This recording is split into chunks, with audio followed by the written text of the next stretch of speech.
Hello जी, क्या हाल चाल है। Welcome back to my channel. तो आज मैं आपको क्रश का पार्ट 5 एक्सप्लेन करने वाली हूँ। और अगर आप मेरे चैनल पे नए हैं, चैनल को सब्सक्राइब नहीं किया है, तो फटाफट से चैनल को सब्सक्राइब कीजिए। तो चलिए चलते हैं अपने एक्सप्लेनेशन की ओर।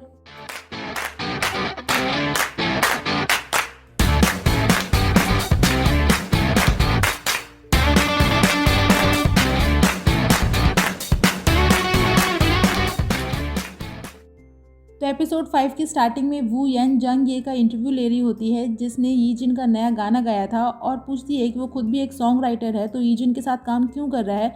तो जंग ये यहाँ पे क्वेश्चन को अवॉइड करने के लिए बस इतना बोलता है कि यीजिन एक टैलेंटेड पर्सन है और वो उसके साथ काम करके अच्छा महसूस कर रहा है। बट जब वो अपने रेडियो स्टेशन वापस आती है तो उसके हेड उस पर गुस्सा करते हैं ये क्वेश्चन करने के लिए। और फिर निशी भी उसे बताती है कि वू यन ने जंग ये से ये क्वेश्चन पूछा सिर्फ इसलिए इंटरनेट पे सभी उसके रेडियो स्टेशन के बारे में नेगेटिव कह रहे हैं। तो अगर वू यन से ये डिपार्टमेंट का काम नहीं संभल पा रहा है तो वो उसको अपने डिपार्टमेंट में वापस ले लेंगी। बट वू यन मना करती है और कहती है कि वो इस सब चीज़ों से भागेगी नहीं बल्कि इस एक्सपीरियंस से सीखेगी। बट घर जाकर वो परेशान रहती है ये सोचकर कि अगर यीजिन को इसके बारे में पता चला तो वो उसके बारे में क्या सोचेगा। और इधर नियांशिन और उसके मैनेजर भी उस इंटरव्यू को देख रहे होते हैं और मैनेजर वू यान को पहचान लेती है और नियांशिन से पूछती है कि वू यान ने ये क्वेश्चन पूछा है, कहीं उसे ये तो नहीं पता चल गया कि नियांशिन ही यीजिन है। तो नियांशिन मना करता है। नेक्स्ट डे वू या नियांशिन को स्कूल में पियानो प्ले करते हुए देखती है और कुछ नोट्स बनाते हुए देखती है। तो उससे पूछती है कि वो किस चीज़ के नोट्स बना रहा है। तो नियांशिन बताता है कि इस वीकेंड पियानो म्यूजियम में एक इवेंट ऑर्गेनाइज किया गया है ब्लाइंड बच्चों के लिए जो पियानो सीखना चाहते हैं। तो वो उन्हीं के लिए एक म्यूजिकल नोटेशन की बुक बना रहा है ताकि उनको दे सके, क्योंकि उन सभी को म्यूज़िक के हर नोट्स मेमोराइज करने पड़ते हैं। तो वो यान पूछती है कि क्या ये गाना उसने खुद लिखा है। तो नियांशिन बोलता है कि नहीं, ये उसके फेवरेट कंपोज़र का गाना है। और फिर वो यान से उसका फेवरेट कंपोज़र और गाना पूछता है और पूछता है कि वो गाने को क्यों लाइक करती है। तो वो यान बताती है कि वो गाने को लाइक करती है क्योंकि वो उसको अच्छे लगते हैं। तो नियांशिन बोलता है कि वो भी बाकी लोगों की तरह है जो कंपोज़र्स और उसके गाने को सिर्फ लाइक करते हैं बल्कि उसके पीछे की फीलिंग्स को नहीं समझ पाते हैं और बस अपने आप को आर्टिस्टिक बताने की कोशिश करते हैं। तो वो यान बोलती है कि भले ही उसको इसके बारे में कुछ नहीं पता है मगर गाने तो वही अच्छे होते हैं जो सुनने में अच्छे लगते हैं, और फिर वहाँ से चली जाती है। लेकिन घर जाकर अपने फेवरेट कंपोज़र और उसके गाने की डिटेल बाय डिटेल पूरी चेकिंग करती है। नेक्स्ट डे वो आती है पियानो इवेंट में और यहाँ नियांशिन पियानो प्ले कर रहा होता है। तो वो यान भी उसके साथ बैठती है एज अ पार्टिसिपेंट। बट नियांशिन उसको पहचान लेता है। बाद में जो म्यूजिकल नोट्स उसने बनाए होते हैं वो सभी ब्लाइंड बच्चों को डिस्ट्रीब्यूट किए जाते हैं, बट इसका क्रेडिट नियांशिन नहीं लेता है। तो वो यान उसकी तारीफ करती है और पूछती है कि वो कहता है कि लोग कंपोज़र और सॉन्ग को सिर्फ अपने ऊपर एक टैग लगाने के लिए लाइक करते हैं, तो वो भी यीजिन को लाइक करती है, तो क्या वो भी खुद को आर्टिस्टिक दिखा रही है। तो नियांशिन उससे पूछता है कि वो यीजिन के कौन से गाने को पसंद करती है। तो वो यान बताती है उस गाने का नाम था ऑक्यूपाइड। तो उससे पूछता है कि वो उस गाने को क्यों लाइक करती है। तो वो यान बताती है क्योंकि उस गाने की मेलोडी अच्छी है, लिरिक्स अच्छे हैं। तो नियांशिन यहाँ पे बोलता है कि जिस गाने के शब्द किसी को हमेशा के लिए गुड बाय बोल रहे हों, उसे भूलने की बात कर रहे हों और उसको ये याद दिलाते हो कि कितना हेल्पलेस है, क्या ये फीलिंग वो यान को ब्यूटीफुल लगती है। और यहाँ से चला जाता है। तो वो यान सोचती है कि जय का बोल दो।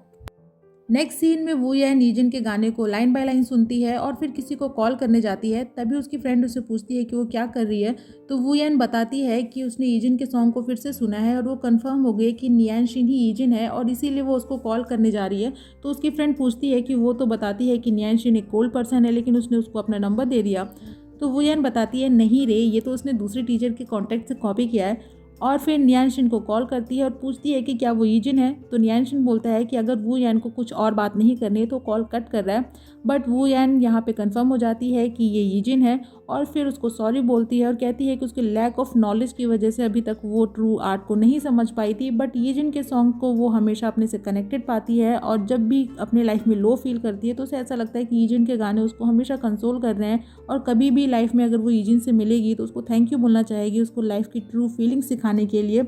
और फिर फ़ोन कट कर देती है और इधर नियांशिन उसको वेलकम बोलता है।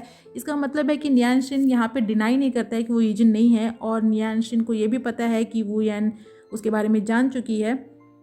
बाद में नियांशिन की मैनेजर उससे पूछती है कि क्या वो यान ने उसको कॉल किया था, क्या वो जान गई है कि वही यीजिन है। तो नियांशिन बोलता है कि वो चिंता ना करे, वो यान किसी को नहीं बताएगी।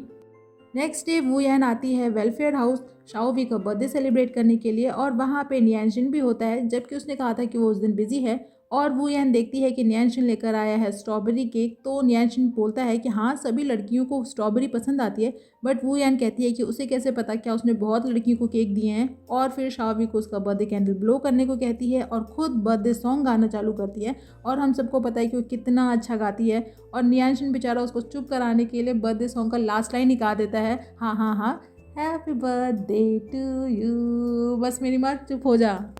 और वापस जाते समय उससे पूछता है कि वो आउट ऑफ ट्यून क्यों गाती है, तो वो यान बताती है कि अरे गाना तो गाना है, इसमें आउट टून इन टून कुछ नहीं होता है, आप पीछे की भावना को समझिए ना।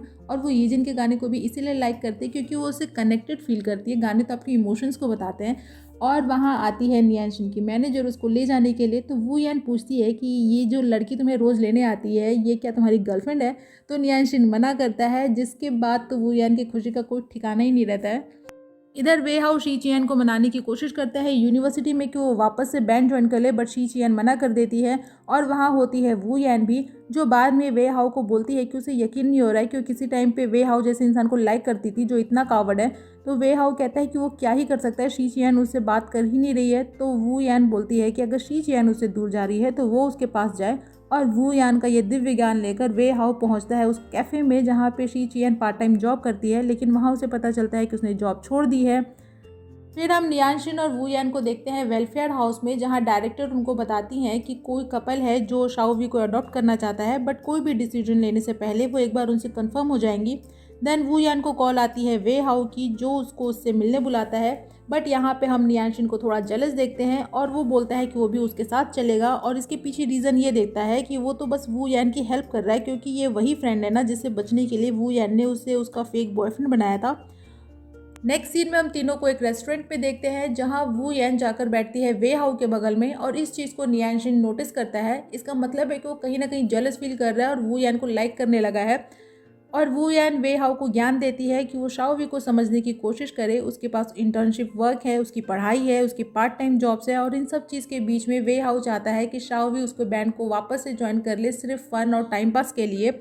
और यहाँ पे हम देखते हैं न्यानशिन को, जो बस चुपचाप उन दोनों को बातें करते हुए देख रहा होता है। नेक्स्ट डे स्कूल में वू यान न्यानशिन को बताती है कि वो कपल शाओवी को अडॉप्ट करने के लिए रेडी हो गए हैं। अब शाओवी के पास फ्यूचर में बहुत सारे ऑप्शंस होंगे, बट न्यानशिन इसके अगेंस्ट में होता है और बोलता है कि अगर उस कपल ने शाओवी को वापस से छोड़ दिया तो शाओवी पे क्या बीतेगी, और क्या इसके बाद वू यान उसकी रिस्पॉन्सिबिलिटी लेगी। यानी कि वो अडॉप्टेशन के अगेंस्ट में होता है और वहाँ से चला जाता है। और वू यान सोचती है कि हाय रे, ये किसी चीज़ से खुश नहीं होता है। और इसी के साथ ये एपिसोड यहीं पे ख़त्म हो जाता है। तो एपिसोड 5 की एक्सप्लेनेशन होती है ख़त्म। आपको एक्सप्लेनेशन कैसी लगी कमेंट सेक्शन में ज़रूर बताइएगा। वीडियो अच्छे लगे तो वीडियो को लाइक कीजिएगा, फ्रेंड्स के साथ शेयर कीजिएगा, और मुझे इनकरेज करने के लिए मेरे चैनल को ज़रूर सब्सक्राइब कीजिएगा। मैं आपसे मिलूंगी नेक्स्ट वीडियो में नेक्स्ट एक्सप्लेनेशन के साथ। तब तक अपना खूब सारा ख्याल रखिए। सायोनारा।